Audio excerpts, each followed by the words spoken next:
पाक बहरिया ने अपनी शुजाअत, पामर्दी और कुर्बानियों की दास्तानें सर क्रीक से लेकर गवादर और खलीज बंगाल से लेकर काठियावाड़ के साहिलों तक के पानियों पर रकम की हैं।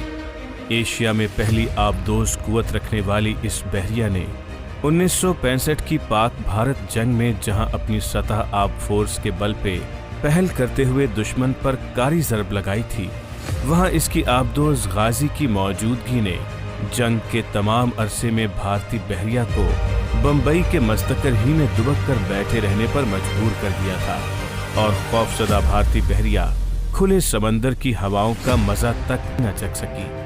आज से 50 साल कबल की एक अस्करी हकीकत ये भी है कि पाकिस्तान नेवी की आबदोज स्क्वाड्रन ने भारतीय बहरिया को मक्कारी और बुज़दिलाना फरेब से जीती हुई जंग का लुत्फ उठाने से महरूम कर दिया था।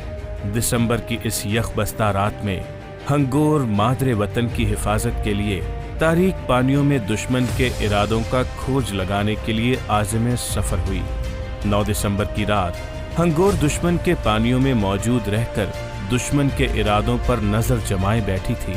तब सुनार पर दुश्मन के 2 जहाज किरपान और कुकरी निशानजद हुए, जो कि बम्बई से हंगोर ही को डिबोने के अहकामात लेकर निकले थे, मगर हंगोर ने उन्हें टॉर्पीडो की वो ज़रब लगाई जिसे बहरी इस्तिलाह में डाउन द थ्रोट शॉट कहते हैं। कुकरी चंद लम्हों में ही समंदर की लहरों की नजर हो गया। पीएनएस हंगोर के जांबाज अमले के हाथों भारतीय जहाज कुकरी समंदर बुर्द हुआ, जबकि उसका साथी किरपान शदीद ज़रबे खाकर अपने ही पानियों से मुस्तकिल तौर पर जंगी इस्तेमाल के लिए नाकारा हो जाने की हजीमत उठाए फरार हुआ।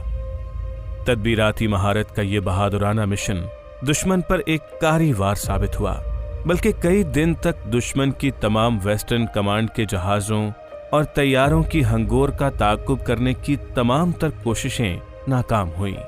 समंदर में बिछी शातिर दुश्मन की बिसात उलट चुकी थी।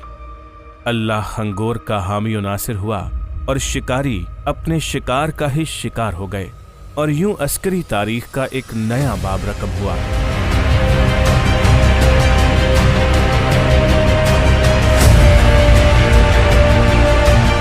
ये जंगी मार्का दूसरी जंग अजीम के बाद आज तक किसी रिवायती मुबारजे में एक आबदोज के हाथों जंगी जहाजों की तबाही की वाहिद मिसाल बन गया।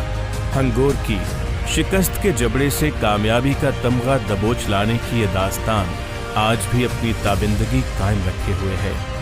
कमांडर अहमद तस्लीम की क़यादत में वतन के पानियों की हिफाजत का बीड़ा उठाने पर कौम कल भी हंगोर के जांबाज और जरी टीम को सलाम पेश करती थी और आज 50 साल गुजर जाने के बाद भी खराज तहसीन पेश करती है।